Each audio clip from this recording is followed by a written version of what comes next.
कविता, सकाळी सकाळी यार. कविता,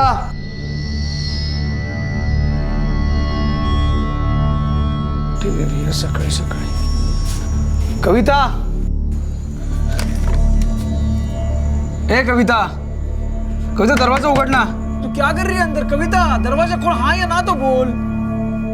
कविता, कविता, बाबा, कविता.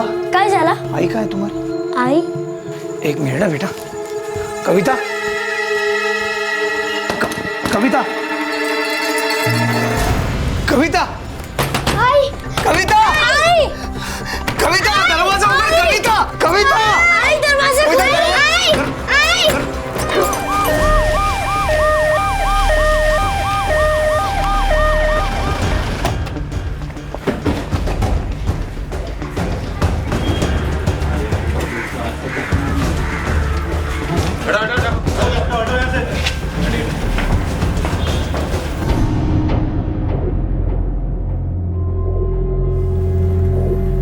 डेड.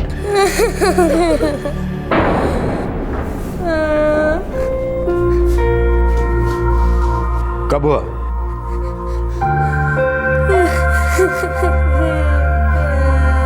कब हुआ ये? सर ये आज सुबह हुआ. पापा आई को खोज रहे थे, फिर हमें आई कमरे में मिली लटकते हुए. सर, नाम कविता है और गर्दन के निशान को देखकर लगता है कि पास पड़े दुपट्टे का इस्तेमाल हुआ है. बच्चा बता रहा है कि अंदर के कमरे में मिली लटकती हुई. अब ये सुसाइड है या कुछ और पता लगाना होगा. सर, पोस्टमार्टम के लिए भेज दूं? ठीक है, भेज दो. और पूछताछ के लिए हस्बैंड को लेकर चलो. पता लगाओ फैमिली में और कौन है. कोई रिश्तेदार. बच्चों की देखभाल के लिए कोई ना कोई तो होना चाहिए. माँ गुजर गई है इनकी. Right sir.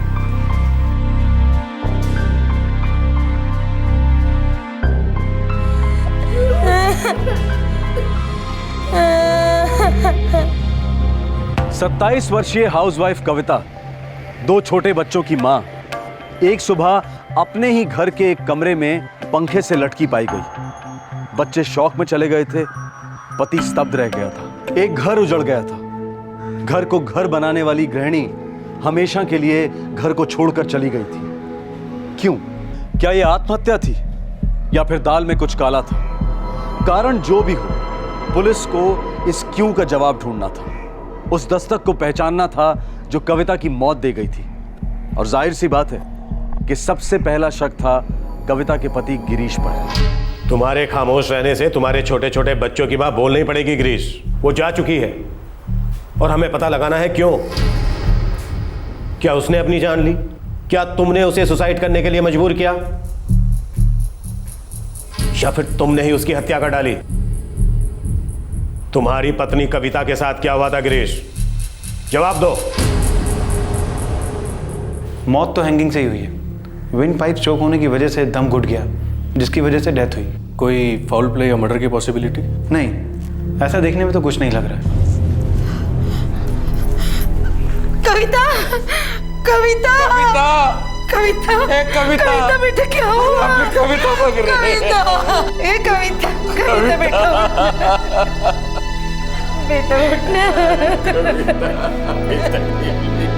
कविता. आपका दामाद हमारी कस्टडी में है, पर मुंह नहीं खोल रहा. पूरी तरह से खामोश. ऐसी खामोशी या तो कोई शातिर अपराधी अपनाता है या फिर पूरी तरह से टूटा हुआ इंसान. पवन, तुम लड़की के भाई हो, हमें बताओ कि दोनों के बीच कैसा रिश्ता था. कोई सॉलिड टेंशन जिससे निकलने के लिए कविता ने सुसाइड का रास्ता चुना? सर, वो गिरीश के साथ बहुत खुश थी.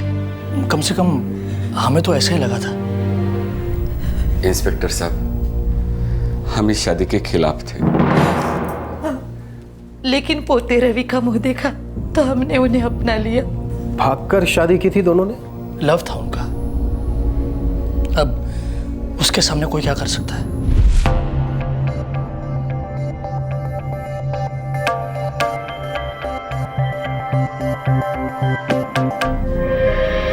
हे वक्त कविता, आज तो अगर इस घर से निकल गई ना तो मैं समझूंगा मेरी कोई बेटी थी ही नहीं. बाबा, बाबा शांत डोक्याने विचार कर.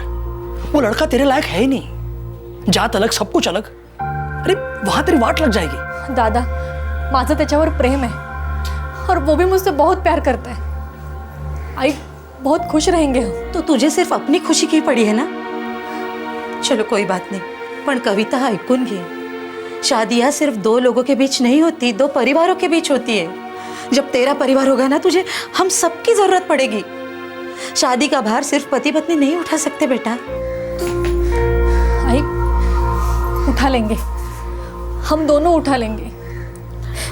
गिरीश मुझसे बहुत प्यार करता है। हाँ, और हमने आज तक तुझसे कभी प्यार ही नहीं किया, है ना? जिद्दी थी, अकड़ थी उसमें, सुनने को तैयार ही नहीं थी। बस सामान लिया और निकल गए घर से। क्या शादी नाकाम थी? बहुत झगड़े होते थे दोनों के बीच? कोई मारपीट? नहीं सर, एक्चुअली वही तो ताज्जुब की बात है। वो दोनों एकदम खुश रहते थे।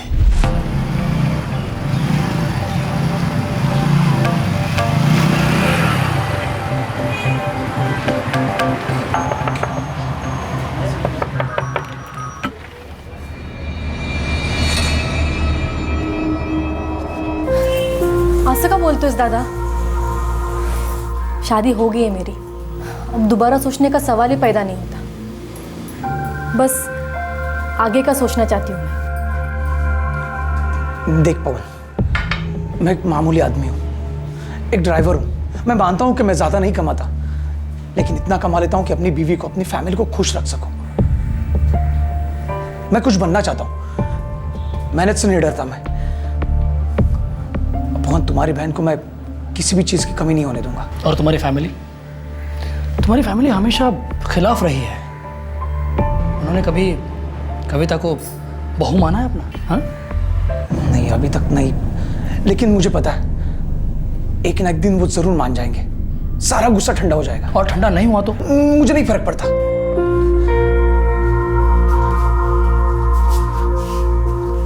और मैं वादा करता हूं, मैं कविता का साथ कभी नहीं छोड़ूंगा। सर, गिरीश वाकई में भला इंसान है। उसने बहुत बहुत मेहनत की कविता और बच्चों को खुश रखने के लिए। मुझे नहीं लगता कि कविता उसके कारण दुखी थी। फिर और क्या कारण हो सकता है सुसाइड का? बोला ना सर, हमें तो कुछ सोच ही नहीं रहा। जब तक गिरीश मुंह नहीं खोलेगा हम उसे छोड़ेंगे नहीं। हम बच्चों की कस्टडी आप लोगों को देना चाहते हैं। अगर मंजूर है तो ठीक है, नहीं तो फिर सरकारी अनाथालय तो। नहीं, आप ऐसा क्यों बोल रहे? दोनों बच्चे हमारे साथ रहेंगे। ठीक है सर, कविता की बॉडी कब तक? एक दिन और लगेगा पवन, हमें कुछ फॉर्मेलिटीज पूरी करनी है।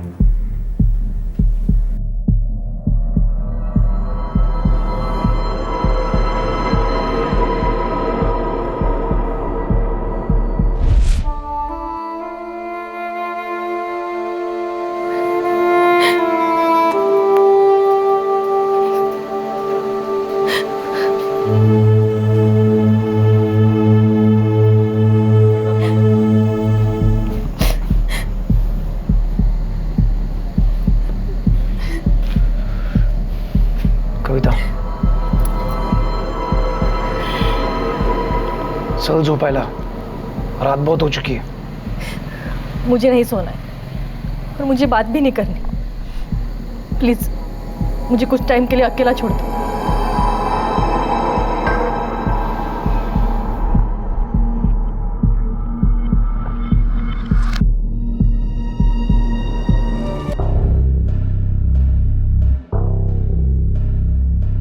रवि बेटा, क्या ऐसा कुछ हुआ था जिससे तुम्हारी आई नाखुश थी, दुखी थी, या फिर रोती हो? मुझे नहीं पता। कभी तुमसे कुछ बोला नहीं, या तुम्हारे सामने ऐसी कोई बात हुई हो? नहीं। आई के जाने के पहली रात को कुछ ऐसा हुआ था जिससे तुम्हारी आई को बुरा लगा हो, गुस्सा आया हो, कुछ भी?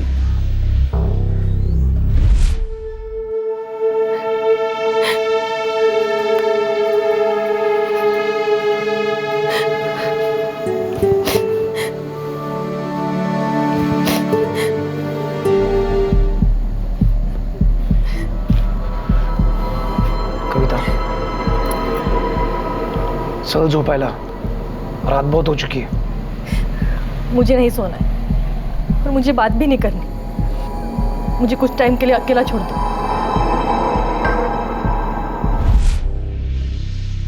बेटा आई रो क्यों रही थी? मुझे नहीं पता। पवन, कविता किसी बात को लेकर दुखी थी, शायद डिप्रेस थी। सर ये मैं पहली बार सुन रहा हूँ। शायद ऐसा कुछ जो उसने किसी को नहीं बताया, जो सिर्फ गिरीश को मालूम था, और अब वो हमें बताने से इनकार कर रहा है। झगड़ा वो तो कभी नहीं सुना साहब, और यहाँ चाली में तो किसी को छींक भी आए तो सुनाई देता है। भला पति एकदम मेहनती, कोई ऐसा वैसा कभी कुछ था ही नहीं, और बच्चे भी पढ़ाई में होशियार। एक गिरीश ड्राइवर है? जी हाँ, किसी ट्रैवल एजेंसी में काम करता है। कविता ने कभी आपके साथ कोई घर की परेशानी बांटी होगी, कुछ पति के साथ अनबन वगैरह कुछ तो हुआ होगा? नहीं साहब, वैसे एकदम ज्यादा गहरी दोस्ती वोस्ती तो नहीं थी, पर दिन में 3 बार जरूर मिलते थे। 2 बार बच्चों के बस स्टॉप पर और 1 बार शाम को सब्जी लेते वक्त। ऐसा आड़ा टेढ़ा तो कभी उसके मुंह से कुछ सुना ही नहीं।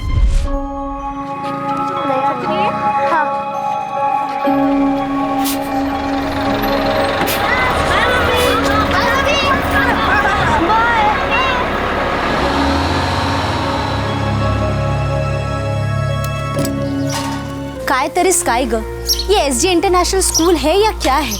लेकिन सुषमा, वहाँ बच्चों को ना इंटरनेशनल बनाते हैं, ये फड़फड़ अंग्रेजी और हर चीज में ना टिप टॉप। हाँ रे हेमा, मैंने भी एसजी इंटरनेशनल के बारे में बहुत अच्छा सुना है। एडमिशन थोड़ा मुश्किल है, पर एक बार बच्चा उस स्कूल में गया ना तो भविष्य की चिंता नहीं। अरे बच्चों की भविष्य की चिंता तो हर किसी को होती है। अभी कोई अपना खून बेच के लाएगा क्या इतने पैसे? ऐसे में तो हमारा भविष्य कुछ होगा ही नहीं। अरे सुषमा, बच्चों का भविष्य जैसे भी हो पैसे बचाकर बच्चों को ऐसे ही स्कूल में डालना चाहिए। तो तू क्या रवि को डाल रही है वहाँ एसजी इंटरनेशनल? हाँ, सपना है मेरा, लेकिन देखना पड़ेगा। गिरीश हाँ कह दे बस।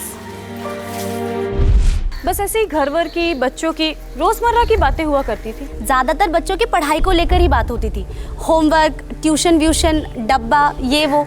लेकिन गिरीश के खिलाफ कभी कुछ नहीं बोलती थी साहब। दरअसल साहब, पिछले 1 साल से ना गिरीश ज्यादा करके मुंबई के बाहर ही रहता था, और कविता ने भी एक कपड़ा बनाने की फैक्ट्री में नौकरी कर ली थी। दोनों जी तोड़ मेहनत कर रहे थे साहब। ऐसे में काय का झगड़ा वगड़ा साहब? वैसे ये गिरीश कौन सी एजेंसी में ड्राइवर था, क्या नाम बताया आपने? आकाश टूर एंड ट्रेवल्स, यहीं पास में ही उनका ऑफिस है।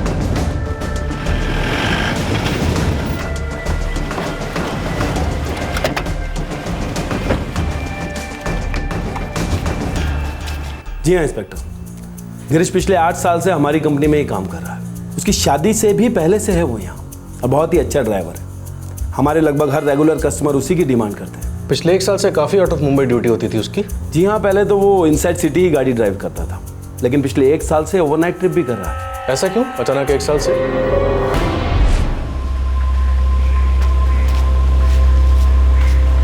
गणपति बप्पा मोरिया। देख गिरीश, ड्यूटी देने में तो मुझे कोई प्रॉब्लम नहीं है। मैं जानता हूँ कि तू मस्त ड्राइवर है, कहीं भी फिट हो जाएगा, लेकिन अचानक तू ये आउट ऑफ स्टेशन की ड्यूटी करना क्यों चाहता है? क्या हुआ भाई, अपनी बीवी से पक गया है क्या? नहीं साहब, ऐसी बात नहीं है। वो क्या है ना साहब, मेरी बीवी है ना कविता, उसकी इच्छा है, बोले तो एक सपना है कि वो अपने बड़े बेटा रवि है ना, हमारा बेटा, उसको वो हाईफाई स्कूल में भेजना चाहती है। नहीं, अभी वाला जो स्कूल है वो अच्छा है, खराब नहीं है, लेकिन हर एक माँ का सपना होता है ना साहब कि अपने बेटे को सबसे एकदम बेस्ट से बेस्ट दे। कौन से स्कूल में? वो सब एसजे इंटरनेशनल स्कूल है ना, जहाँ पे आप जैसे बड़े बड़े लोग के बच्चे आते हैं, वहाँ पे। इस साल हमने फॉर्म भरा था उस स्कूल में, लेकिन वो रिजेक्ट हो गया साहब। क्यों? मेरी आमदनी की वजह से। वो फॉर्म पे लिखना पड़ता है ना, तो लोग बोले कि वो आमदनी मैच नहीं करती, इसलिए वो। अच्छा, तो तू ज़्यादा पैसा कमाने के लिए बाहर जाना चाहता है? अब वही तो एक काम है जिसमें से ज़्यादा कमा सकता हूँ। अच्छी बात है गिरीश, ऐसे ही मेहनत करता रहे, देखना लाइफ में कहीं ना कहीं जरूर पहुंचेगा, गारंटी है मेरी। आप जैसे बड़े लोगों की कृपा है सर। भाई बड़ा तो अब तू बनने वाला है, तुझे मैं तगड़े भाड़े का काम देता हूँ। ये ले, इस पार्टी के पास पहुंच जा। अच्छा साहब। और ये लोग टिप भी बहुत अच्छी देते हैं। इंस्पेक्टर, गिरीश एक फैमिली मैन है, दिन रात मेहनत करके एक एक पैसा अपने परिवार के लिए जमा करता है, और उसकी बीवी भी अपने बच्चों को अच्छी एजुकेशन, अच्छा फ्यूचर देने के लिए दिन रात एक कर रही थी। लेकिन अब देखिए इंस्पेक्टर, उसकी बीवी ने सुसाइड कर लिया, सब कुछ खत्म हो गया। इंस्पेक्टर, कभी कभी तो सब कुछ झूठ लगता है, एकदम झूठ। पुलिस को हर तरफ से एक ही बात सुनने को मिल रही थी कि कविता और गिरीश के संबंध अच्छे थे। वो दोनों मिलकर अपनी जिंदगी को और बेहतर बनाने में लगे हुए थे। वो दोनों चाहते थे कि उनके बच्चे उनके साधारण बैकग्राउंड से ऊपर उठकर नई ऊंचाइयों को छुए। तो फिर अचानक कविता की मौत कैसे हुई? डेथ बाय हैंगिंग, कहने को आत्महत्या, पर शक का एक छोटा सा तिनका दस्तक दे रहा था कि शायद कविता की मौत का कारण रवि की एजुकेशन से जुड़ा हुआ था।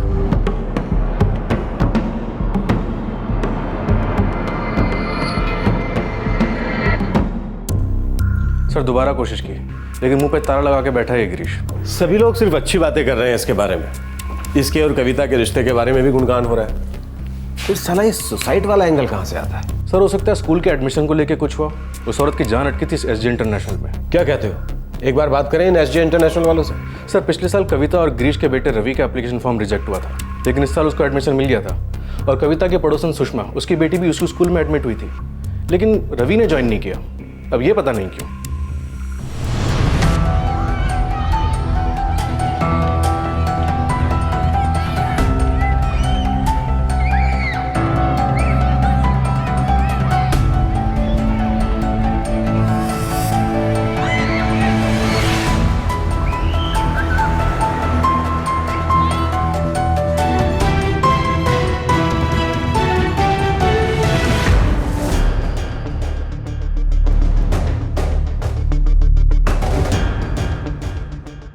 जी हाँ, रवि गिरीश शिंदे को हमने एडमिशन दिया था इस साल।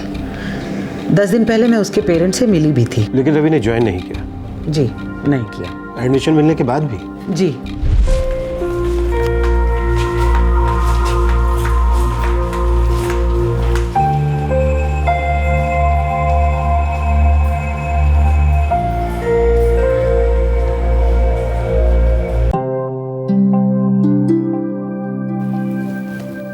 रवि, तुम्हारा फर्स्ट स्टैंडर्ड का रिजल्ट एक्सीलेंट है। तुम्हारा रिपोर्ट कार्ड कहता है कि तुम ऑलराउंडर हो। वेरी गुड बेटा, कीप इट अप। वाकई हमारा रवि बहुत होशियार है, सारा होमवर्क अपने आप ही कर लेता है। वेरी गुड, ऐसे ही बच्चे स्कूल की शान बन जाते हैं। कविता, तुम जाकर एडमिनिस्ट्रेटिव ऑफिसर से मिलो, वो तुम्हें फीस वगैरह की फॉर्मेलिटीज समझा देगी। ठीक है madam, thank you. Thank you बोलो। Thank you. फिर मैंने सुना कि उन्होंने लड़के को एडमिट ही नहीं किया। क्यों एडमिट नहीं किया? आई एम सॉरी, रीज़न तो मुझे पता नहीं। मैंने कविता को एडमिनिस्ट्रेटिव ऑफिसर के पास भेज दिया था, उसके बाद मैं उनसे मिली भी नहीं। क्या आप प्लीज़ एडमिनिस्ट्रेटिव ऑफिसर से बात करवा सकती हैं? श्योर, ग्राउंड फ्लोर पे ऑफिस है, मैं इन्फॉर्म कर देती हूँ।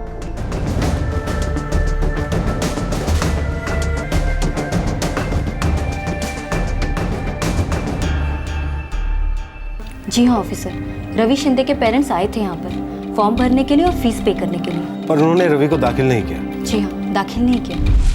आपको ये 2 फॉर्म भरने होंगे और ये शीट फीस स्ट्रक्चर की है। फॉर्म भरने से पहले पढ़ लीजिएगा। धन्यवाद। वो लौटे नहीं? नहीं लौटे, लेकिन 10 मिनट बाद लौटे।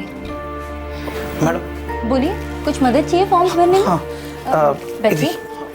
ये जो नीचे 45,000 लिखा है वो? राइट, 45,000। वो मतलब पूरे साल की फी है वो?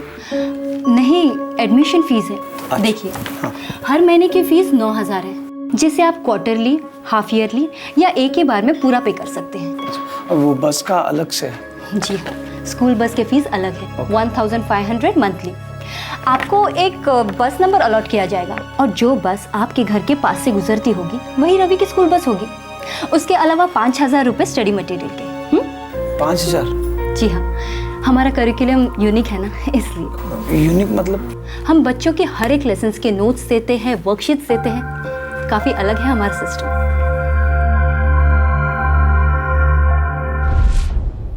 उसके बाद वो नहीं लौटे? जी हाँ, नहीं लौटे। मुझे लगता है कि वो लोग फीस अफोर्ड नहीं कर पाए। गिरीश ने पिछले साल भी अप्लाई किया था ना रवि के एडमिशन के लिए? मेरे पास उसका प्रूफ नहीं है, लेकिन हाँ, उन्होंने मुझसे कहा था कि उन्होंने पिछले साल भी फॉर्म भरा था। शायद प्री सिलेक्शन में ये फॉर्म रिजेक्ट किया गया होगा। प्रदीप। जी मैडम। तुमने मुझसे कहा था ना कि रवि शिंदे के फादर गिरीश ने पिछले साल 2011 में भी फॉर्म भरा था? Yes madam.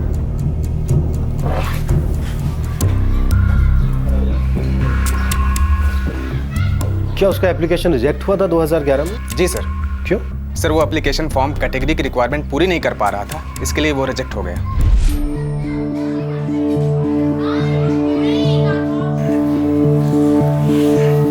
नमस्ते। हाँ नमस्ते सर, वो मेरा बेटा रवि शिंदे, उसकी एडमिशन को लेकर एक फ़ोन आने वाला था। वो हमने जब स्कूल में फॉर्म भरा था तो उन्होंने बताया था कि हम फ़ोन करके बताएंगे, तो फ़ोन आया नहीं। हाँ तो शायद फॉर्म रिजेक्ट हो गया होगा। क्यों सर? मेरा रवि तो होशियार है एकदम। तो कोई और कारण होगा। और मैं जान सकता हूँ? मैं चेक करके बताता हूँ।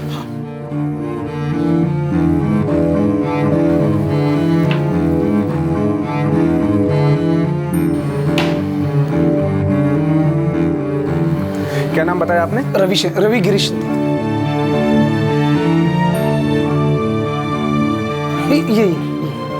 ये बेटा।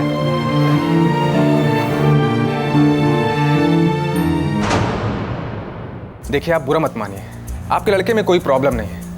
हमारे स्कूल के हिसाब से फैमिली की इनकम जितनी होनी चाहिए थी उतनी नहीं है। मैं समझा नहीं। देखिए सर, यहाँ फीस ऊंची है, एक स्टैंडर्ड है। अगर फैमिली की सालाना इनकम उस स्टैंडर्ड को मैच नहीं कर पाती तो एडमिशन नहीं देते। स्कूल का रूल है।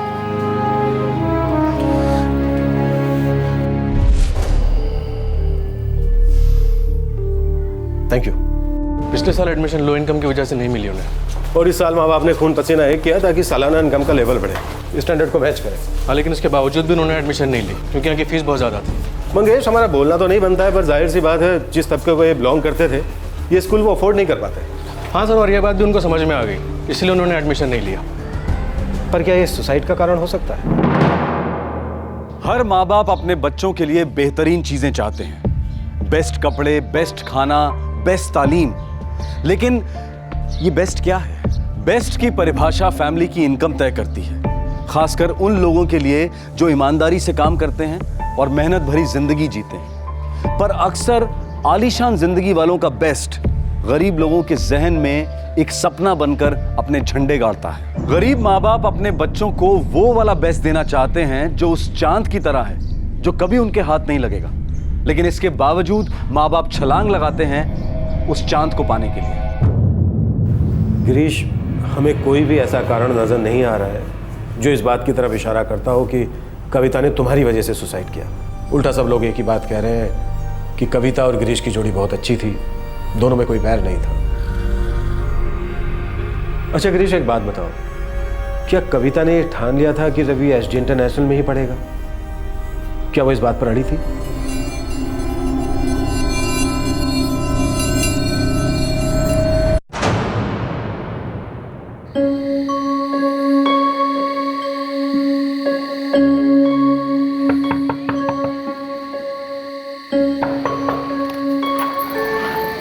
आला तुम्ही? अरे आओ आओ पढ़। बाबा। हाँ बोलो ना चुप रहने के लिए, मैं पढ़ रहा हूँ। तो क्या सोचा आपने? काय ग कविता, तू क्यों चेंज करना चाहती है रवि का स्कूल? जहाँ पे वो पढ़ रहा है वो अच्छा है ना। गिरीश एसजे इंटरनेशनल सबसे अच्छा स्कूल है, वहाँ के टीचर सबसे अच्छे हैं। वहाँ पे जो बच्चे आते हैं ना, एक से एक बड़े घरों में से आते हैं। तुम्हें नहीं लगता हमारे रवि को वहाँ पढ़ना चाहिए? मान्य है भाई, मला खरंच मान्य है, लेकिन हमें अपने बारे में सोचना चाहिए ना। वो स्कूल हमें परवड़ता है नहीं परवड़ता है वो भी सोचना चाहिए। अपनी चद्दर जितनी लंबी है ना उतनी हमें पैर फैलानी चाहिए। खाली फोकट चद्दर लंबी करने में क्या फायदा है? क्यों? हम अपनी चद्दर खींचकर बड़ा नहीं कर सकते? गिरीश, हम अपना खर्चा कम करेंगे, बहुत मेहनत करेंगे। मुझे साड़ी जेवर कुछ नहीं चाहिए, मुझे सिर्फ अपने बच्चों के लिए एक सीढ़ी चाहिए जिससे वो उस मकाम तक पहुंच सकते हैं जहां तक सिर्फ हम देख सकते हैं। गिरीश, वो स्कूल में वो एडमिशन फॉर्म की नोटिस लगी है, मैंने स्कूल के गेट पे देखा। धन्य है भाई तुझे। खाएगा कब? तो रोज जाती है वहां पर स्कूल को बाहर से देखने के लिए। वो मैं सब्जी मार्केट से आ रही थी ना, तो स्कूल रास्ते में ही होता है। पर पता है, वो हमेशा मुझसे कहता है कि रवि को यहाँ भेजो, रवि को यहाँ भेजो। रवि का भविष्य यहाँ ही है। वो स्कूल तेरे से बात भी करने लगा। वो कल फॉर्म लेके आना। हाँ हाँ हाँ हाँ।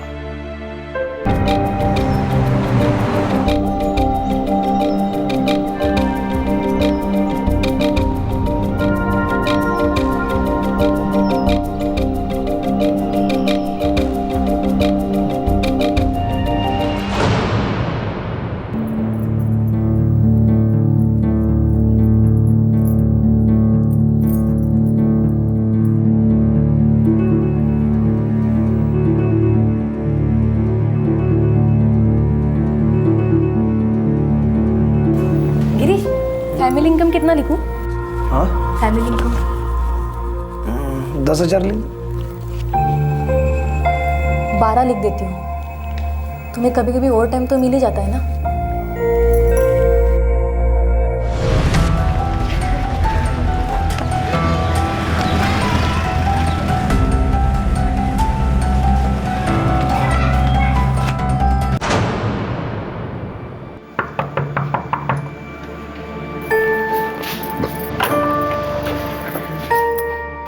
स्कूल वालों ने कॉल किया? नाही केला। नाही केला? अरे अजून कसा नाही केला? 1 हफ्ता हो गया, एडमिशन अभी खत्म हो गए होंगे। अरे उन्होंने बोला है कॉल करेंगे करके। आप कल जाकर चेक करके क्यों नहीं आते? अरे क्या चेक करना, उन्होंने बोला है ना कॉल करेंगे करके। तू भी कविता ना। क्या तो नहीं ना? नहीं गिरीश, मुझे कोई भी रिस्क नहीं लेना है।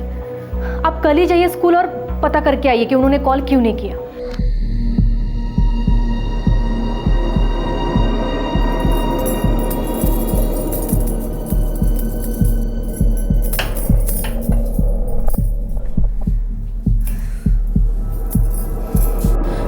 गिरीश, गिरीश बोलो। हमारे रवि का फॉर्म इसलिए रिजेक्ट हुआ क्योंकि हमारी फैमिली इनकम कम है। हाँ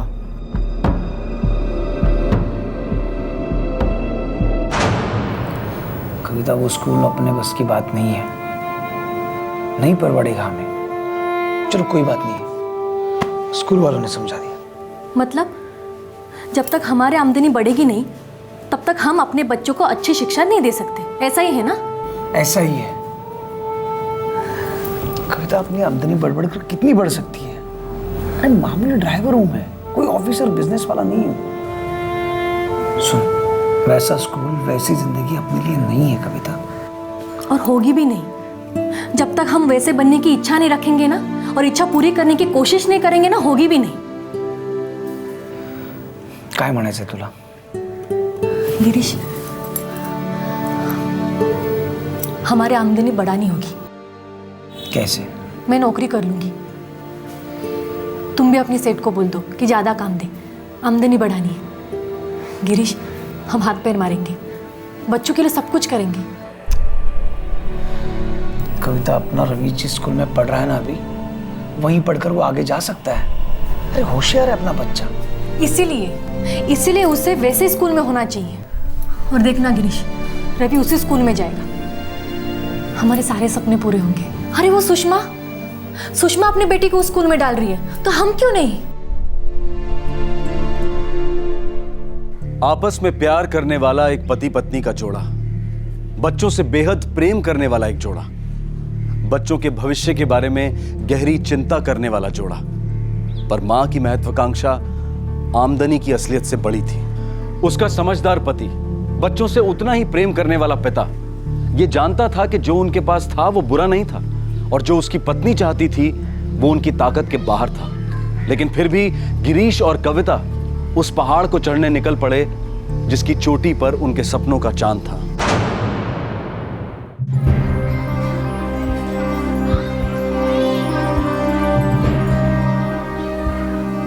आपको ये 2 फॉर्म भरने होंगे, और ये शीट फीस स्ट्रक्चर की है।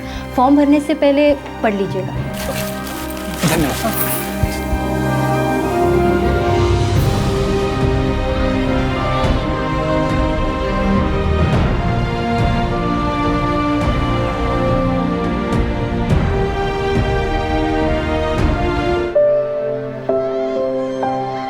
गिरीश, देखो ना रवि कितना खुश लग रहा है। फीस बघ कविता, फीस बघ या शाळेची। कैसे भर पाएंगे इतनी फी? कितनी है? देख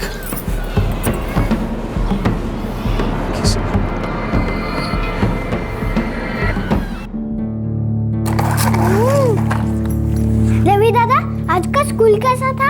अच्छा था। आई, रवि दादा जिस स्कूल में जाएंगे मैं भी उस स्कूल में जाऊंगा। अरे अभी तू नर्सरी में है, पहले ABCD तो सीख ले ढंग से। क्यों, उस स्कूल में ABCD नहीं सिखाते?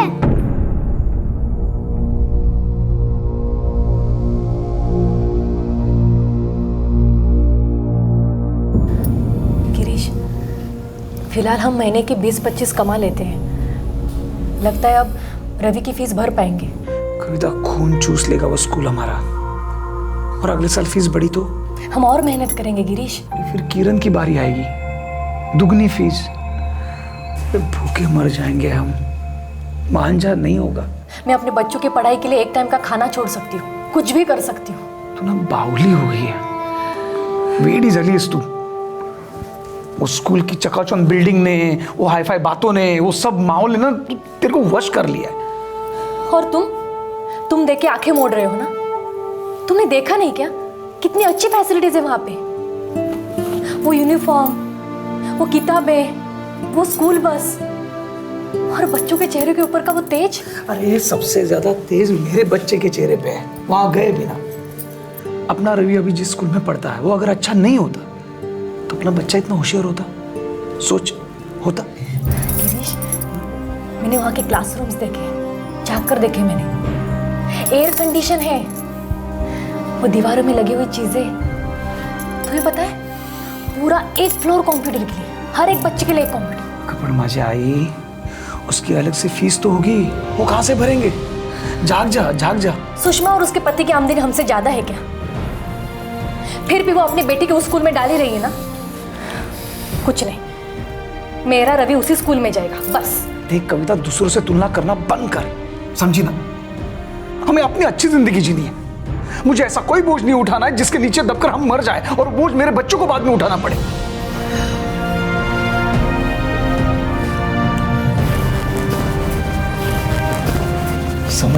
समझ जा। अरे अभी जो है वो अच्छा है। अपनी आधी जिंदगी पिस जाएगी ये स्कूल के खर्चे के नीचे। भूखे मर जाएंगे हम लोग। अरे अपने बच्चों के साथ अच्छा ही होगा। उनको खुशी रखना है तो दूसरे तरीके से रखेंगे। उनको जो चाहिए वो सब देंगे। बस ये एक स्कूल की बात, ये स्कूल का खर्चा हम नहीं परवड़ेगा। मतलब अपना रवि उस स्कूल में नहीं जाएगा? नहीं जाएगा। हाँ, मैं बुरा होना तो ठीक है, मैं हूं बुरा। समझदारी से काम ले। अब सो जा, बच्चों को कल स्कूल जाना है।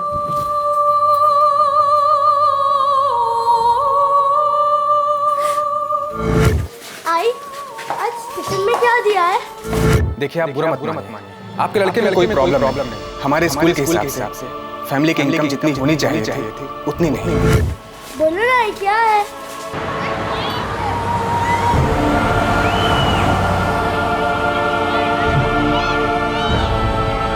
फीस बुक या शायद कविता, खून चूस लेगा वो स्कूल हमारा। मतलब अपना रवि उस स्कूल में नहीं जाएगा। हमारे रवि का फॉर्म इसलिए रिजेक्ट हुआ क्योंकि हमारी फैमिली इनकम कम है। हाँ। अरे कविता, क्या हुआ? रवि का एडमिशन हो गया क्या एसडी इंटरनेशनल स्कूल में? सुना तुमने एडमिशन लिया ही नहीं। क्यों नहीं लिया? वो मैं बाद में बता। चलो।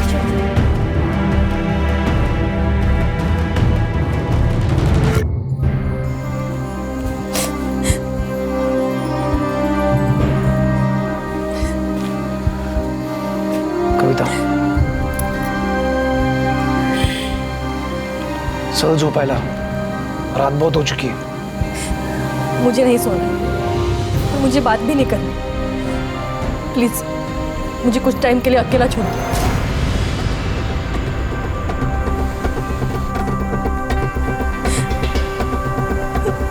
कविता, दरवाजा खोलो। कविता, मैंने कभी सोचा भी नहीं था कि मेरी बीवी, मेरी कविता ऐसा कदम उठाए।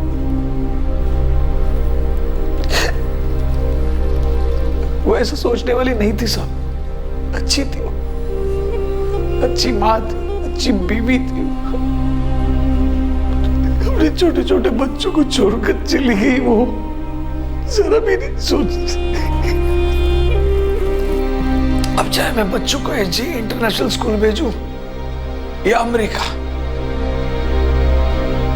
उनको क्या याद रहेगा? क्या याद रहेगा उनको? फांसी पे लटकती हुई अपनी मां।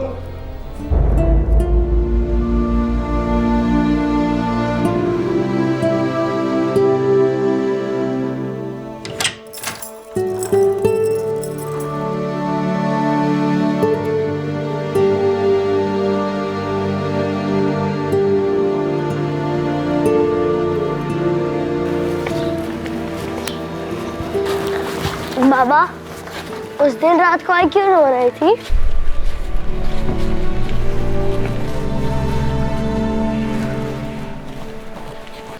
गिरीश और कविता का बड़ा बेटा रवि अब गिरीश के साथ रहता है और छोटे बेटे किरण की देखभाल कविता के माँ बाप कर रहे हैं। दोनों बच्चे अपनी माँ को खोने के सदमे से धीरे धीरे बाहर निकल रहे हैं, पर गिरीश शायद जिंदगी भर उस क्यों का जवाब ढूंढता रहेगा। एक माँ का अपने बच्चों के लिए बेस्ट चाहना कभी गलत नहीं हो सकता, लेकिन उस चाहत को पूरा करने में अपनी जिंदगी दांव पर लगा देना यह शायद सही नहीं है। उसी तरह से महंगी चीज अफोर्ड ना कर पाने पर सस्ती चीज से अपनी इच्छा पूरी करना कॉम्प्रोमाइज नहीं, समझदारी है। बेहद दुख की बात है कि एक माँ को अपने बच्चे के लिए अच्छी तालीम के सपने देखने पड़े, जबकि वो तालीम उस बच्चे को हक से मिलनी चाहिए थी। माना कि कविता ने एक्सट्रीम कदम उठाया, लेकिन कविता की ये निराशा, ये फ्रस्ट्रेशन एक दस्तक है कि हमारे देश की बढ़ती इकोनॉमिक ग्रोथ के साथ साथ सामाजिक असमानता भी बढ़ रही है, और कविता की मौत आने वाले कल की एक झलक है। अच्छा स्कूल क्या है?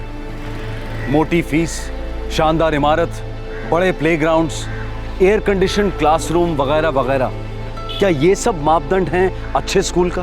बेशक ये सारी सुविधाएं स्कूल को बच्चे के लिए और उससे ज्यादा माँ बाप के लिए बेहद आकर्षित बनाती हैं, पर सवाल यह उठता है कि ऐसी सुविधाएं बाकी के स्कूल्स में क्यों नहीं है? क्या अच्छी तालीम एक ऑप्शनल चीज है? जिस तरह से मिलिट्री देश को बाहरी आक्रमण से बचाती है, उसी तरह से कंपल्सरी और एक समान फ्री एजुकेशन देश को अंदर से मजबूत बनाती है। एजुकेशन को बिजनेस समझना देश की सुरक्षा और भविष्य दोनों को खतरे में डालने के बराबर है। आप किसी भी विकसित देश को देखिए, वहां आप एक बेहतरीन और फ्री पब्लिक एजुकेशन सिस्टम पाएंगे, जहां प्रधानमंत्री का बच्चा और उसके ड्राइवर का बच्चा एक ही स्कूल में पाए जाएंगे और उन्हें आगे बढ़ने का समान अवसर मिलेगा। अच्छी एजुकेशन कोई कीमती ड्रेस, फैंसी कार या 5 स्टार डिनर नहीं है। ये एक लाइफ सेविंग दवाई है जिस पर हर बच्चे का संवैधानिक अधिकार होना चाहिए।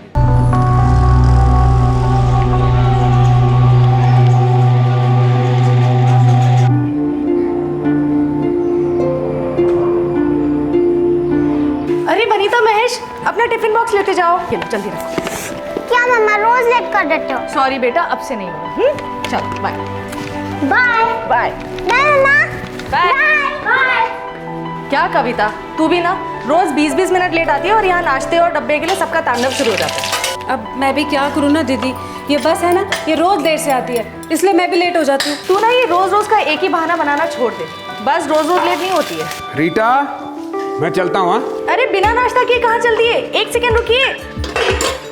अरे ऐसे कैसे जा रहे हैं? अरे रीटा, मैं पहले ही बहुत लेट हो गया, मुझे 10:30 बजे तक पूना पहुंचना है। 10:30 बजे सप्लायर को टाइम दे रखा है, आज बहुत कुछ सेटल करना है, फिर रात को घर भी तो वापस आना है। इतना सब कुछ बिना नाश्ता किए करेंगे? जाके हाथ धोइए, मैं 2 मिनट में नाश्ता लगा रही हूँ। अरे रीटा सुनो तो, सुनो। चाय। अरे बाबा आराम से खाओ, इतनी भी क्या जल्दी है? रीटू, तुम सिर्फ वनीता और महेश की मम्मा नहीं हो, मेरी भी मम्मा हो, बल्कि दादी माँ हो। अरे आज वो कविता लेट आई, वरना आपका डब्बा पैक करा के आपको पहले ही दे देती। अरे बाबा, पुणे जा रहा हूँ, जंगल में नहीं जा रहा हूँ, और वो भी पुणे में बुलचंदानी के यहाँ। देखना कितना शानदार लंच करवाएगा बुलचंदानी। हाँ हाँ, बुलचंदानी का लंच शानदार, और हमारे यहाँ तो कुछ बनता ही नहीं है। अच्छा बताओ, डिनर में क्या बना रही है? शाही मुर्ग बिरयानी, और खोपोली से बड़ा पाव खा के बिल्कुल मत आना। अच्छा बाबा, नहीं आऊंगा बस। लो, शरद का फोन है, पक्का वड़ा पाव के बारे में पूछेगा। हाँ शरद, अरे नहीं भाई, वड़ा पाव का प्रोग्राम कैंसिल। हाई कमांड का ऑर्डर है कि डिनर घर पर ही होगा। ठीक है यार। अच्छा सुन मुकेश, खोपोली से वड़ा पाव नहीं, लेकिन कम से कम लोनावाला से चिक्की जरूर लेकर आना। भैया हमारी हाई कमांड सुनीता जी का फरमान है। हाँ ले आऊंगा। अच्छा सुन, रीटा डिनर में आज शाही मुर्ग बिरयानी बना रही है, तो सुनीता और बच्चों को लेकर यहीं पर आ जाना, डिनर एक साथ करेंगे। सॉरी यार, ये नहीं हो पाएगा। एक्चुअली मेरा एक डीलर आ रहा है, उसकी खातिरदारी करनी है। तू रीटा को बोलना मैं दोपहर को एक चक्कर लगा कर जाऊंगा। अच्छा चल ठीक है, तो डिनर फिर कभी? हाँ रात को टाइम पर घर आ जाइएगा, मैं खाने पे इंतजार करूंगी। हाँ बाबा आ जाऊंगा। और हाईवे पे गाड़ी स्लो चलाना, कार है प्लेन नहीं है। हाईवे पर बेसिक स्पीड तो बनती है कि नहीं? जल्दी आ जा। ये लीजिए, गर्मा गर्म नाश्ता तैयार है। ले आओ ले आओ, बहुत जोर से भूख लगी है। तो गीता कहाँ है? वो तो सुबह 7 बजे ही चले गए। मैं जब रात को घर आता हूँ तो बच्चे सो रहे होते हैं, और जब बच्चे सुबह स्कूल चले जाते हैं तब मैं सोता रहता हूँ। क्या करें, आपकी जिंदगी कुछ ऐसी हो गई है। मैं थक गया हूँ इस 10 से 12 की जिंदगी से। सोचता हूँ रमेश को दुकान सौंप दूँ और दिन में 2-4 घंटे के लिए दुकान पर जाऊँ। एक काम कीजिए ना, इस संडे प्लीज छुट्टी लीजिए। हम लोग सब पिकनिक जाते हैं, मैं रीटा और मुकेश को भी बुला लेती हूँ, बच्चे बहुत एंजॉय करेंगे। आइडिया बुरा नहीं है, कोशिश करता हूँ छुट्टी लेने की। उल्लासनगर थाना डिस्ट्रिक्ट महाराष्ट्र। 2 परिवार एक खुशहाल जिंदगी बसर कर रहे थे। 4 नवंबर 2011 को इन दोनों परिवारों पर एक कहर टूट पड़ा। दहशत और डर की काली घटाओं ने इन्हें घेर लिया। शायद एक ऐसी दस्तक थी जिसके बारे में इन्होंने कभी सोचा भी नहीं था, या फिर ये दस्तक इतनी धीमी थी कि सुनाई ही नहीं दी, मानो किसी ने पीठ में छुरा भोंक दिया। अचानक एक सुखी परिवार बर्बादी के कगार पर पहुंच गया।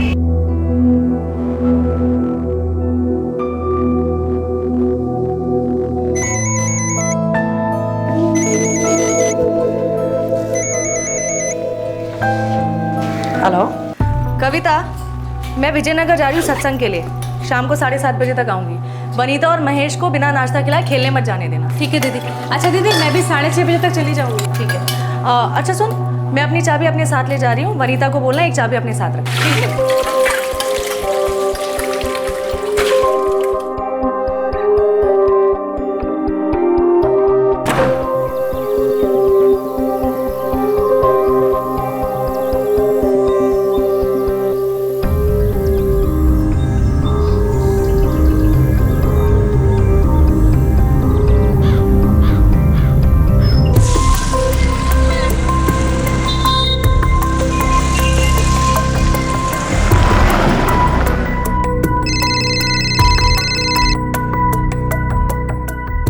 हाँ वनीता बेटा बोलो।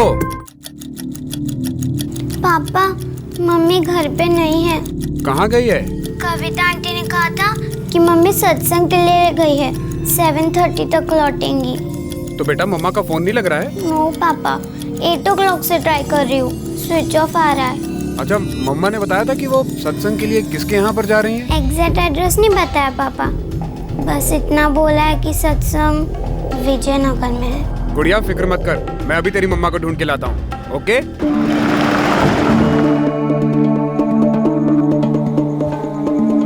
आपके द्वारा डायल किया गया नंबर फिलहाल स्विच ऑफ है।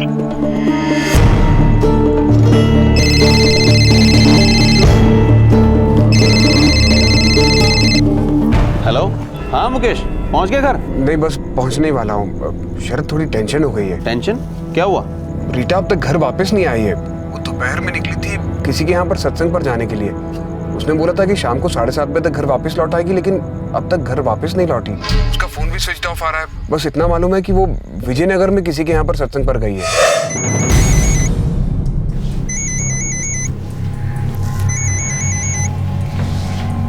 हेलो, उसने तुझसे कुछ कहा था क्या कि वो किसके यहाँ पर सत्संग पर जा रही है? मुझसे तो कुछ नहीं कहा और मैंने पूछा भी नहीं। अच्छा तो एक काम करना, वो विजयनगर वाले मनसुखानी के यहाँ फोन करके देख लेना। एक काम करना, तू फोन करके बात कर ले। बच्चे घर पर अकेले हैं, मैं घर के लिए निकलता हूँ। कोई बात नहीं, मैं फोन कर लेता हूँ।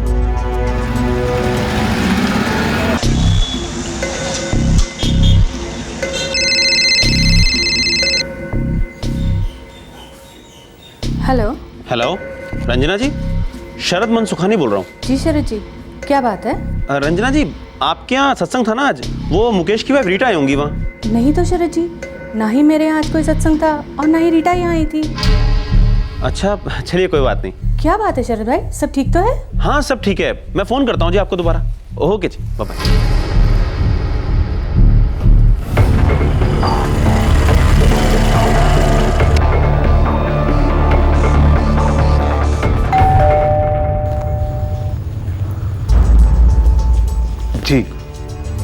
Okay okay thanks. कुछ पता चला क्या? रीटा अपनी किसी भी फ्रेंड के यहाँ पर नहीं है और उसके किसी भी फ्रेंड को इस सत्संग के बारे में मालूम ही नहीं है। रीटा का फोन भी स्विच ऑफ आ रहा है। तूने अपनी वो सर्वेंट कविता उससे पूछा? हाँ, वो तो 6:30 बजे घर लौट गई थी। रीटा ने उससे कहा था कि वो विजयनगर में किसी के यहाँ सत्संग पर जा रही है और रात को 7:30 बजे तक घर वापस लौट आएगी। ये बात तो उसने मुझसे भी कही थी। मुझे तो बहुत टेंशन हो रही है। अगर कोई प्रॉब्लम होता तो रीटा कम से कम फोन तो करती ना। पापा, मम्मी डेंजर में होगी, कुछ कीजिए ना पापा। हाँ बेटा।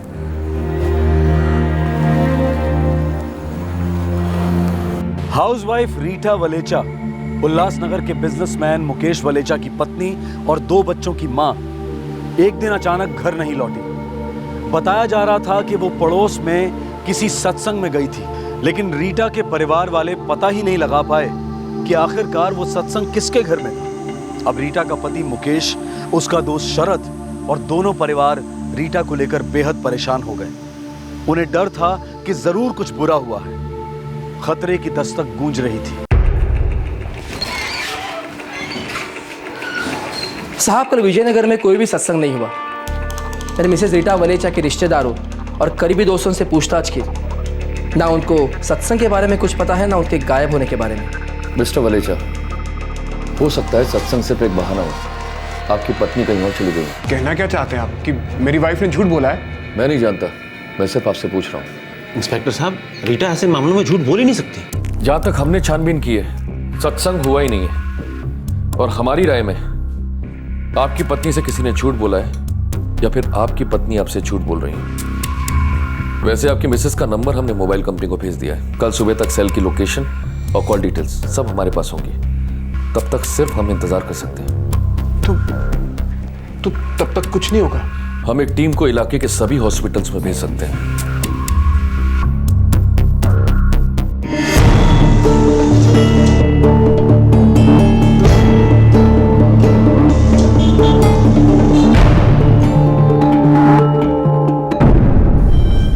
वनीता, बेटा सोने की कोशिश तो करो, नींद आ जाएगी। कैसे सो सकूंगी सुनीता आंटी? मम्मा को लेकर बहुत टेंशन हो रही है। बेटा टेंशन नहीं लेते, मम्मा कहीं नहीं गई है, आ जाएंगी मम्मा बेटा। यार शरद, मेरी समझ में कुछ नहीं आ रहा है। या मुकेश, ऐसा भी तो हो सकता है कि रीटा सत्संग के लिए उल्लासनगर नहीं कहीं और गई हो। मतलब नौकरानी ने कुछ गलत सुना। हाँ, हो सकता है, पर उसे वहां से वापस तो लौटना चाहिए था ना। इतनी रात हो गई है, एक कॉल तक नहीं किया।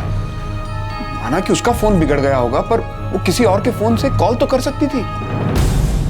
मैं तुझे डराना नहीं चाहता हूँ, लेकिन हो सकता है कि रीटा किसी सीरियस लफड़े में फंस गई हो। क्या हो सकता है शरद?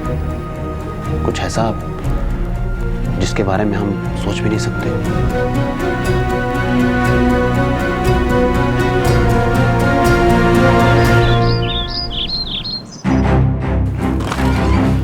सर, रीटा के सेलफोन पर आखिरी कॉल मुकेश के दोस्त शरद के सेलफोन से आया था।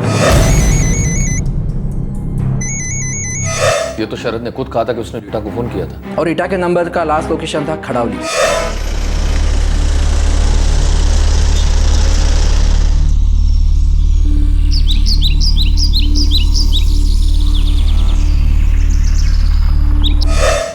खड़ौली यहाँ से 25 किलोमीटर दूर है और फोन खड़ौली में ही स्विच ऑफ दिखा रहा है। एग्जैक्ट लोकेशन क्या है?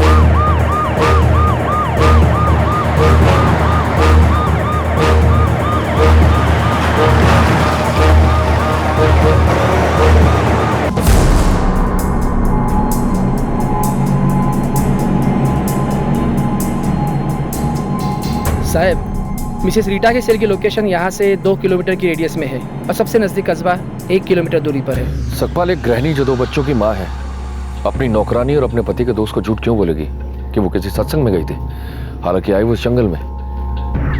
क्या इरादा हो सकता है? इरादा तो गलत ही लगता है साहब।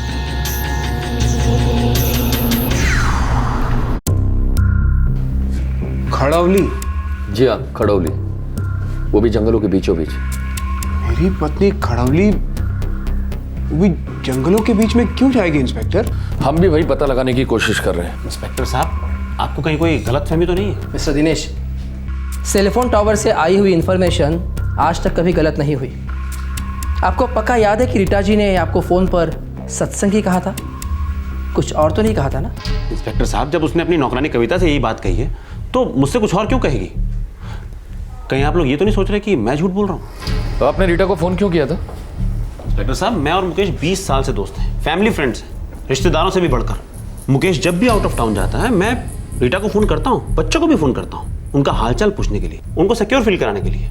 कहीं आप लोग मुझ पर शक तो नहीं कर रहे? हम किसी पर शक नहीं कर रहे, पर हाँ हमें एक बात का शक जरूर है कि रीटा सत्संग में गई नहीं। आपकी पत्नी आपसे कुछ छुपा रही थी। कोई ऐसी बात है जो आपने हमें नहीं बताई हो? आप घुमा फिरा कर क्या कहना चाह रहे हैं इंस्पेक्टर? आपकी पत्नी को किसी तरीके का स्ट्रेस था, कोई बात उन्हें खाई जा रही थी। Bye bye bye. मैं खाने पे इंतजार करूँगा। हाँ बाबा, आ जाऊंगा। चलो। जल्दी आ जाना।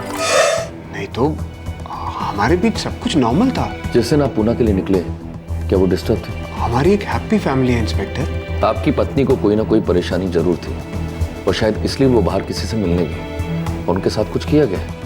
क्या किया गया? किडनैपिंग। आप कुछ भी बोल रहे हैं इंस्पेक्टर।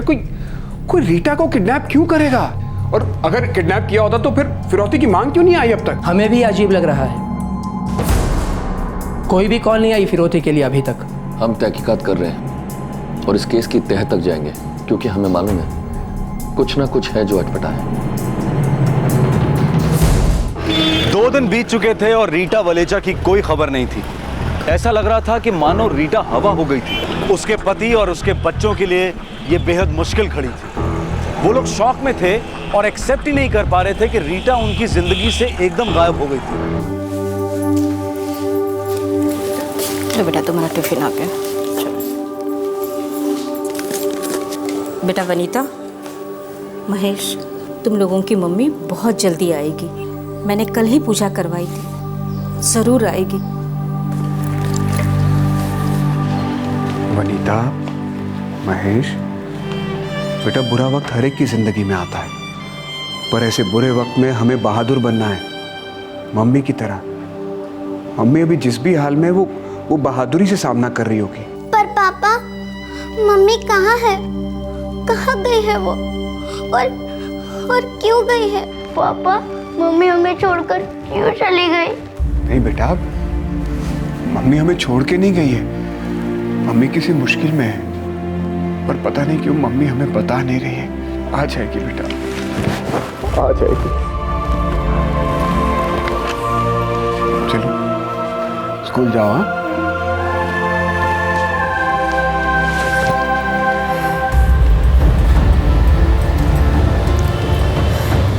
बेटा मुकेश, मैं जानती हूँ कि ये इतना आसान नहीं है, मगर काम भी तो रुकना नहीं चाहिए ना।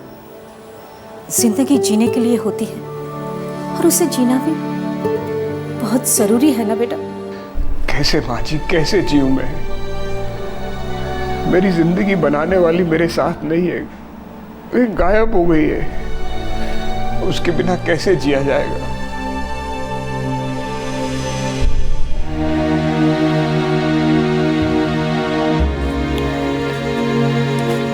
यार शरद, सब कुछ ब्लैंक सा लग रहा है यार। अभी 2 दिन हुए और ऐसा लगता है सालों बीत गए। यार मैं तो रीटा के बारे में सोच रहा हूँ, पता नहीं कहाँ होगी, किस हाल में होगी, और हम लोग उसके लिए कुछ नहीं कर पा रहे। पता नहीं रीटा को कौन सी बात सता रही थी। अरे तो उसे अकेले फेस करने की क्या जरूरत थी?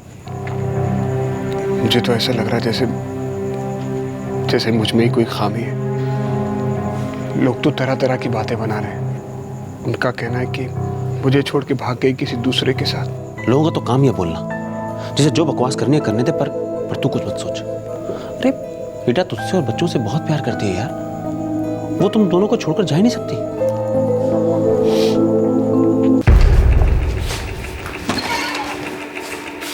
सर, उस दिन मुकेश सच में पुणे में था, हमने पता किया है। वो अपने बिजनेस के सिलसिले में गया था। इसका मतलब है मुकेश की तरफ से कोई गड़बड़ नहीं हुई शायद। मुकेश और रीटा एक दूसरे से काफी खुश थे, सारे मोहल्ले वाले यही कह रहे हैं। और वो शरद? वो एक दूसरे के बहुत करीबी दोस्त हैं, बहुत सालों से गहरा रिश्ता है उनका।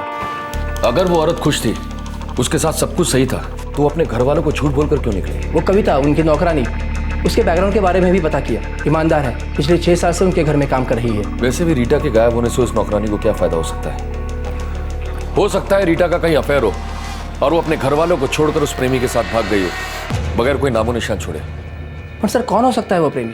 रीटा के बैकग्राउंड पर कोई दाग नहीं है, वो उल्लासनगर की है, अच्छे घर से बिलोंग करती है। अच्छे घर की दीवारों को भी सीलन लग जाती है सतपाल, दरारें पड़ जाती है। एक गृहिणी अपने घर वालों को झूठ बोलकर गायब हो जाती है, ना आने का कोई असर, ना फिरौती की कोई मांग। तुम देखना सतपाल, आने वाले दिनों में इस केस में और कई शॉकिंग खुलासे होंगे।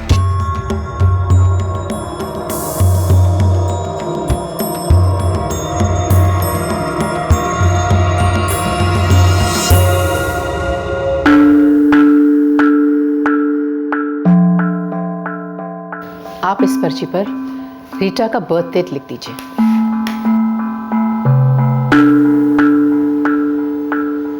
अब आप इसमें से 2 कार्ड चूज करिए।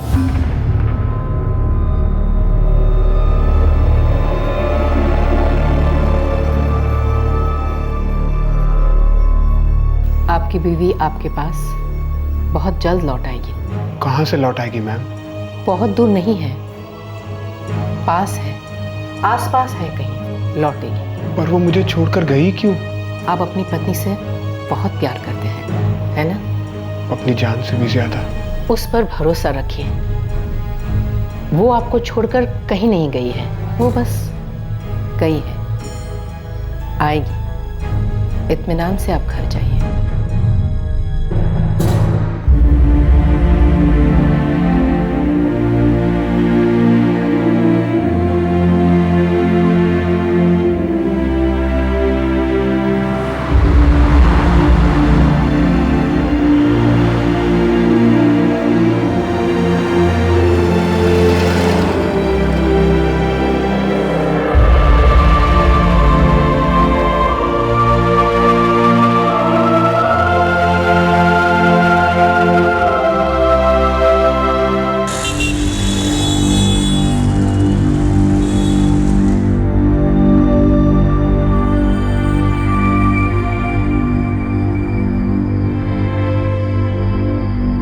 यार शरद, आज 3 महीने हो गए, ना ही हम लोग कुछ कर पाए, ना ही पुलिस कुछ कर पाई है।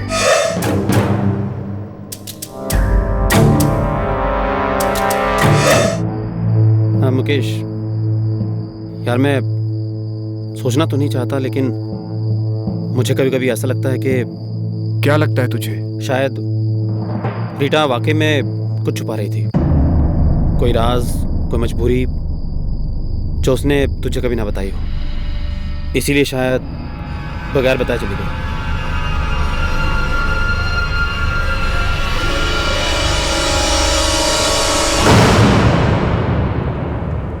दिन हफ्ते बन गए थे और हफ्ते अब महीने। पूरे 4 महीने बीत चुके थे जब नवंबर 2011 में रीटा वलेचा ने अपना घर छोड़ा था। अब फरवरी 2012 आ गया था, लेकिन किसी की कुछ समझ में नहीं आ रहा था कि रीटा ने अपने 2 छोटे बच्चों और एक प्यार करने वाले पति को क्यों छोड़ दिया था। पुलिस अपनी तरफ से भी इस केस के डेड एंड पर पहुंच गई थी और फिर अचानक पुलिस के हाथ एक सुराग लगा जिसने इस केस का पहला पन्ना पलटा। अच्छा नहीं लग रहा कि हम इस केस को क्लोज नहीं कर पा रहे। सर हो सकता है इस केस का एक अतीत हो, उस औरत का कोई अतीत हो, शादी के पहले का अतीत, जो एक दिन उसकी ज़िंदगी में अचानक स्प्रिंग की तरह उछल पड़ा और उसे मजबूर किया गायब हो जाने पर बिना कोई सुराग छोड़े। खैर वो गिरीश केमिकल की केस का क्या हुआ? तुमने उन फैक्ट्री के कामगारों के बयान लिए? सर आज मैं फैक्ट्री के मैनेजर को मिलने के लिए जा रहा हूँ, मैं रिपोर्ट कल तक फाइल कर दूंगा।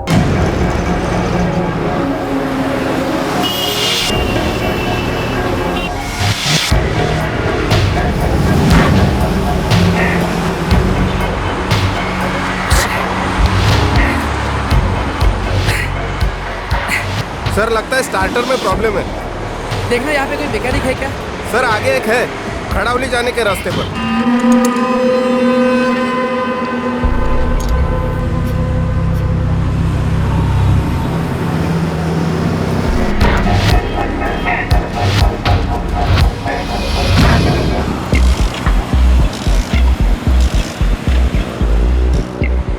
साहब लगता है स्टार्टर प्लग में करंट नहीं आ रहा है। ठीक है, जो भी है जल्दी से ठीक कर लो। आधा घंटा मिनिमम लगेगा साहब। चाय वाय बोलूं? सर वो खड़ावली वाला केस, उसमें कुछ खास बात नहीं ना आया? बिल्कुल जीरो गोविंद। उस औरत के सेल का लोकेशन इधर खड़ावली जंगल में दिखा रहा था और उसके पति को कोई आइडिया ही नहीं था कि उसकी पत्नी इधर खड़ावली क्यों आई थी। सर क्या वो औरत अपने पति को छोड़कर गई होगी? लगता तो ऐसा ही है गोविंद। अब 4 महीने हो गए, उस औरत की कोई खबर नहीं हुई। लगता है वो औरत यहाँ खड़ावली में किसी से मिलने के लिए आई हो और यहीं से गायब। जंगल में मंगल हो गया सर। कोई खड़ावली का लफड़ा है क्या साहब? हाँ, एक औरत यहीं से छू हो गई। क्यों, तुम भी शामिल थे क्या? बस क्या साहब, अपन तो छोटा मोटा मैकेनिक है साहब। अगर लफड़ेबाजी करनी होती तो इधर काहे को सड़ता गैरेज में। अपन को बस लगा साहब, आप लोगों ने 4 महीने पहले की बात बोली ना, और बोला यहाँ से एक औरत गुल हो गई, इसलिए अपन को कुछ याद आया साहब। क्या याद आया साहब? एक बहुत अजीब वाक़यात हुआ अपने साथ। रीटा वलेचा का केस लगभग क्लोज किया गया था।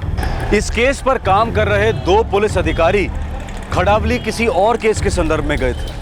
खड़ावली के रास्ते पर उनकी मोटरसाइकिल खराब हो गई और पास के एक मैकेनिक ने उनकी वो बातें सुन ली जो वो रीटा वलेचा केस के बारे में कर रहे थे। उस मैकेनिक के बयान से पुलिस को अपना पहला ब्रेक थ्रू मिला। पूरे 4 महीने बाद रीटा वलेचा के केस ने सबके पैरों तले जमीन खिसका दी। साहब अभी गई नवंबर की बात है, जब मैं अपने काम में था तब एक आदमी आया मेरे पास। ए सुन, गाड़ी स्टार्ट नहीं हो रही है, कुछ प्रॉब्लम है, देख सकता है क्या? कौन सी गाड़ी है सेठ? मारुति इको है। अपन तो बाइक का मैकेनिक है साहब, 4 पहिए की गाड़ी पर कभी हाथ साफ नहीं किया। गाड़ी स्टार्ट नहीं हो रही है, पास ही में है, चल कर देख ले। लेके जाऊंगा और वापस छोड़ भी दूंगा, पैसे भी अच्छे दूंगा। ट्राई करता हूँ साहब, और पूरे 500 लूंगा। चल दिए, जल्दी कर।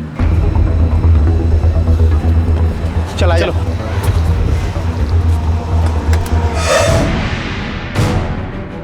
साहब वो आदमी मुझे जंगल के अंदर लेकर गया।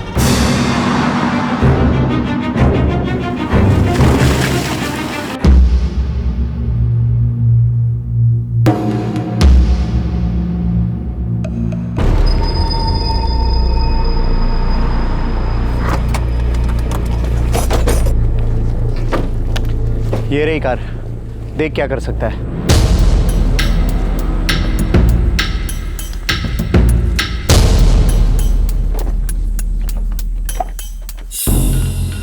बाइक का मैकेनिक है, कुछ ना कुछ तो कर ही लेगा।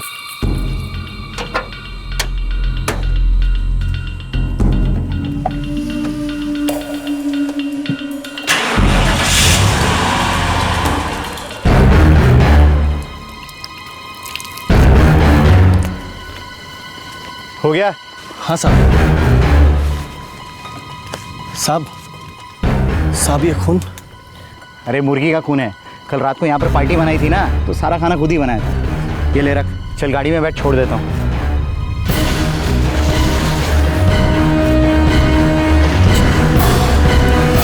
साहब अपन को तो फुल टू डाउट था कि वो झूठ बोल रहा था। वो मुर्गी का खून कैसे हो सकता है साहब? ना ही आसपास वहाँ कोई हड्डी थी और ना ही मुर्गी के पंख। ये पक्का गए नवंबर की बात है, 2011। नवंबर तो पक्का था साहब, पर तारीख याद नहीं। पर हाँ, गाड़ी का नंबर याद रहा साहब मेरे को। पता नहीं क्यों, पढ़ा और याद रख लिया। क्या है वो नंबर? MH04 FC 5678।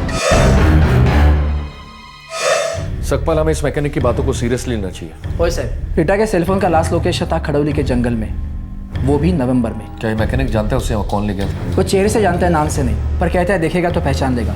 और उन दोनों को भी, जो जंगल में सफेद मारुति इको के पास थे।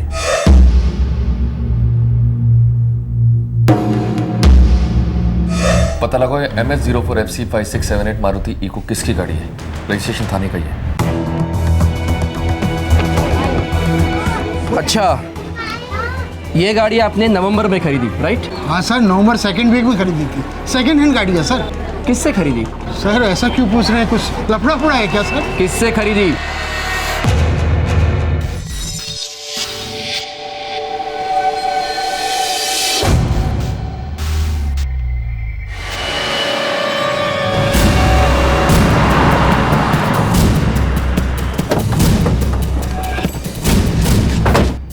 अरे सकपाल साहब, आप यहाँ कैसे? मिस्टर शरद, आपको हमारे साथ चलना होगा। रीटा वलेचा के केस में कुछ मूवमेंट हुई है। मूवमेंट? कैसी मूवमेंट? आप हमारे साथ पुलिस स्टेशन चलिए, आपसे कुछ बातें करनी है। ठीक है। मिस्टर शरद, हमें एक सुराग मिला है जो ये साबित करेगा कि मिसेस वलेजा का मर्डर हुआ है। ये आप क्या कह रहे हैं? जी हाँ, वो भी खड़ौली के जंगल में। किसने मारा था उसे? वही हम पक्का करने की कोशिश कर रहे हैं। हाँ साहब, यही वो आदमी जिसकी कमीज पर खून के धब्बे थे। क्या बकवास है ये झूठ बोल रहा है ये।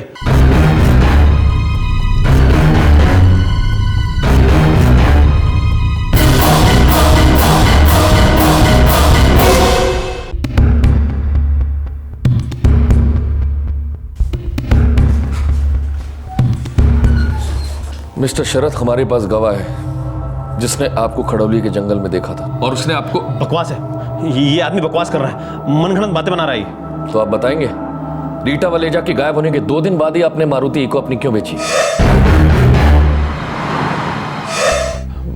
वो तो मैं बहुत अरसे से बेचने की सोच रहा था। नवंबर में जब हमारे पास ये केस आया था तब हमें पति पत्नी के बीच अनबन का शक था, तो हमने पति के फोन रिकॉर्ड चेक कराए, लेकिन आपके फोन रिकॉर्ड चेक कराने रह गए थे।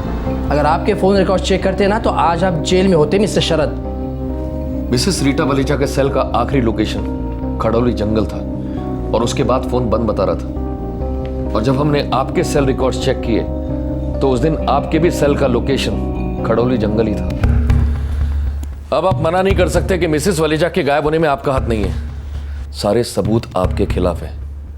मिसेस रीटा वलेचा का मर्डर आपने ही किया मिस्टर शरद।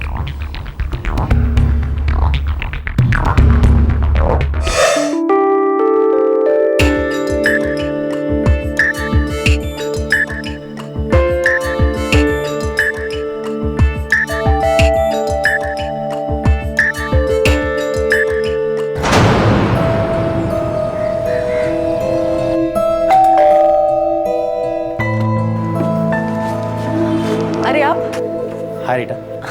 आइए ना।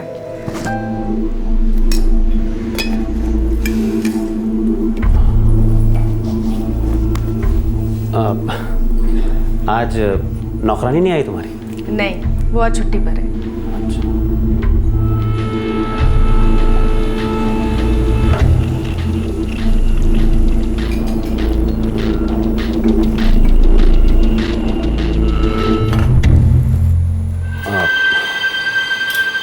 वो कल तुम मुझे इस तरह से देख रही थी तो मुझे लगा कि।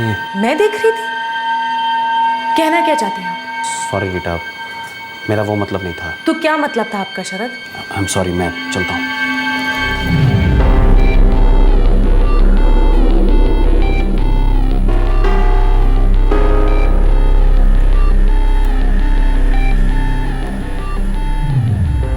इसका मतलब मैं सही सोच रहा था।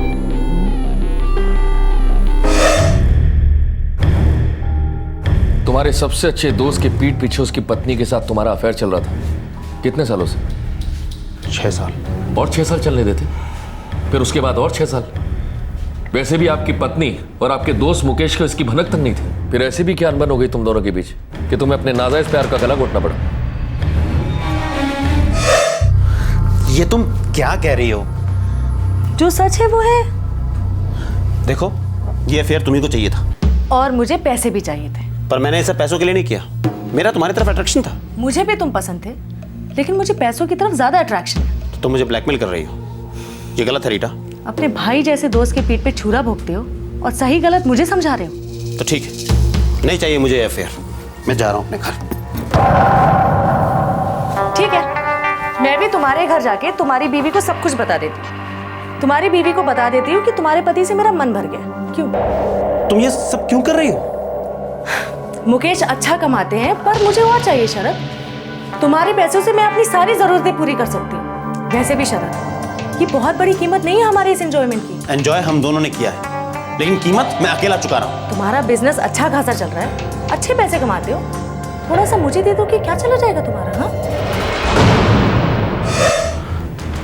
मैंने अपने दोस्त के साथ गद्दारी की थी, मुझे उसकी सजा भुगतनी पड़ रही थी।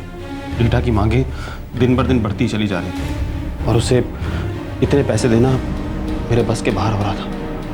मैं इस झमेले से बाहर निकलना चाहता था, वरना कई जिंदगी बर्बाद हो जाती है। तो तुमने एक जिंदगी खत्म करने की सोच ली, बर्बाद करने की सोच ली, राइट? शरद भाई, आपने पिंपरी का नाम सुना है पूना के पास? हाँ सुना। सुना है ना? तो बस वहाँ के किसी भी भाई से पूछना, सब यही बोलेंगे कि संजय अपने काम में माहिर है। कितना लोगे? 1 पेटी। 1 लाख में पूरा काम हो जाएगा? समझ लो हो गया सेट। मुझे पहले से ही पता था कि 4 नवंबर को मुकेश पूना जाने वाला है और उसी दिन मुझे रीटा को पैसे देने थे। मैंने सोच लिया था यही मौका है अपने प्लान को अंजाम देने का।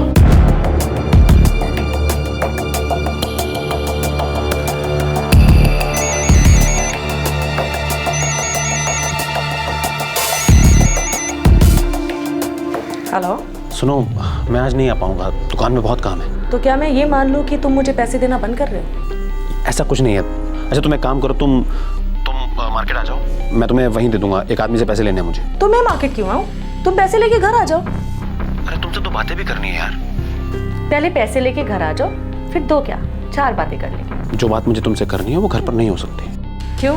थोड़ा तो भरोसा रखो मुझ पर। हाँ, इतना कुछ शेयर किया हमने एक दूसरे के साथ। ठीक है, तो मैं मार्केट आ जाती हूँ। वैसे एक बात बोलो शरद।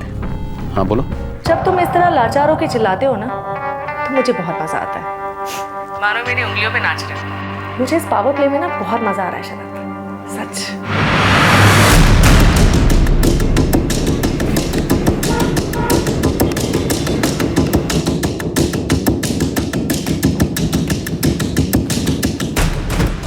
ये आदमी कौन है? इसी से तो पैसे लेकर देने, अभी देता हूँ। तो अभी के अभी दे दो। मेरे बच्चे घर पर इंतजार कर रहे हैं। मैं नौकरानी को बोलकर आई हूँ कि मैं विजयनगर जा रही हूँ सत्संग के लिए। मैं और लेट नहीं हो सकती शरद। मैडम, पैसे अभी मेरे पास कैश में नहीं है, बस थोड़ा सा आगे इंतज़ार कर रहे हैं। आप 5 मिनट इंतज़ार कर लो ना सर।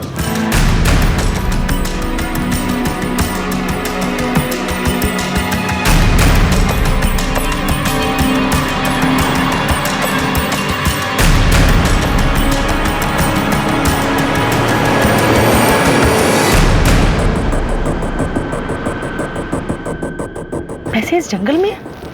तुम नीचे तो उतरो, सब नजर आ जाएंगे।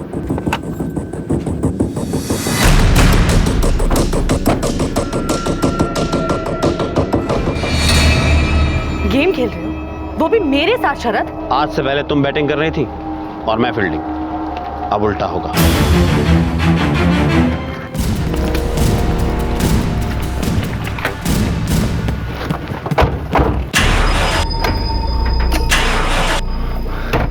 वहाँ क्या गाड़ी स्टार्ट नहीं हो रही? यहाँ, लेकिन इस इलाके में मैकेनिक कैसे मिलेगा?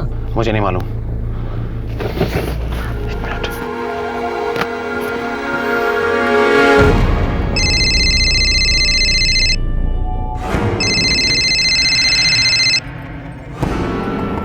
हाँ शरद, क्या हाल है? वाट लग गई है यार। क्यों, क्या हुआ? खड़ावली के जंगल में हूँ और मेरी गाड़ी खराब हो गई है। अरे तू जंगल में क्या कर रहा है? समझ में नहीं आ रहा यार, कहाँ से शुरू करूँ। मैंने अपने दोस्त आकाश को सब कुछ बता दिया। वो पानी और मैकेनिक लेकर पहुंच गए। तुम सोच सकते हो ये खबर मुकेश को मिलने के बाद उसकी क्या हालत होगी? तुम्हारा 20 साल पुराना दोस्त, योर बेस्ट फ्रेंड।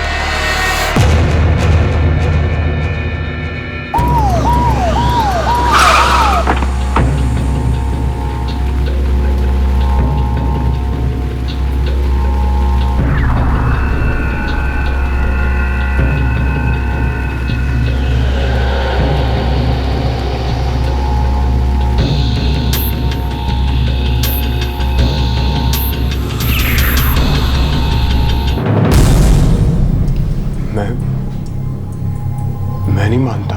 हिम्मत कीजिए मुकेश जी, ये सच है।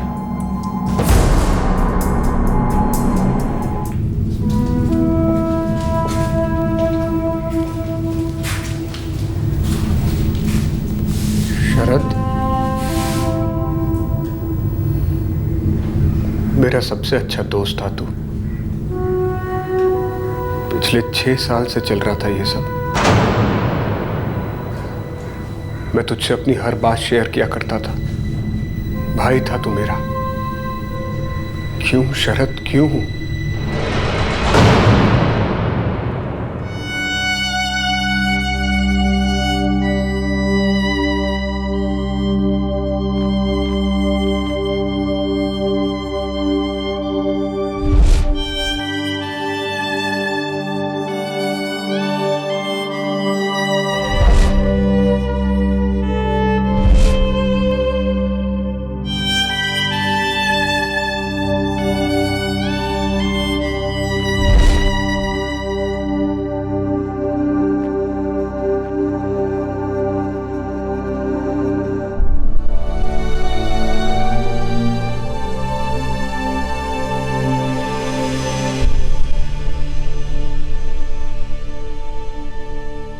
रीटा के जेवर जो शरद और संजय ने उसकी डेड बॉडी से निकाले थे वो उल्लासनगर के ही एक जौहरी के यहाँ से बरामद हुए।